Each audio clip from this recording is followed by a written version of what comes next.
ಪ್ರಿಯ ಸ್ನೇಹಿತರೆ, ಭಾರತದ ಧಾರ್ಮಿಕ ಇತಿಹಾಸದಲ್ಲಿ ಕೆಲವು ಮಹಾತ್ಮರು ಕಾಲಾತೀತರಾಗಿದ್ದಾರೆ. ಅವರ ಜೀವನ ಕೇವಲ ಒಂದು ಜನ್ಮಕ್ಕೆ ಸೀಮಿತವಾಗದೆ ಅನೇಕ ಅವತಾರಗಳ ಮೂಲಕ ಮಾನವ ಕೋಟಿಗೆ ದಾರಿ ತೋರಿಸಿದೆ.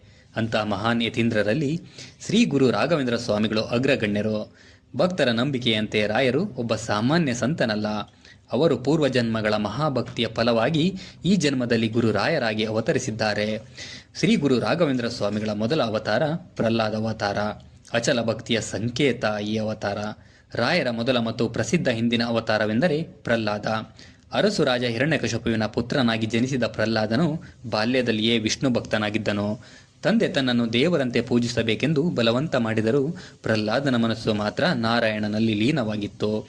ಗುರುಕುಲದಲ್ಲಿದ್ದಾಗಲೂ ಪ್ರಹ್ಲಾದನು ತನ್ನ ಸಹಪಾಠಿಗಳಿಗೆ ನಾರಾಯಣನೇ ಸರ್ವಸ್ವ ಎಂದು ಬೋಧಿಸುತ್ತಿದ್ದ. ಇದರಿಂದ ಕ್ರುದ್ಧನಾದ ಹಿರಣ್ಯಕಶಿಪು ಮಗನನ್ನು ಅನೇಕ ರೀತಿಯಲ್ಲಿ ಹಿಂಸಿಸಿದ.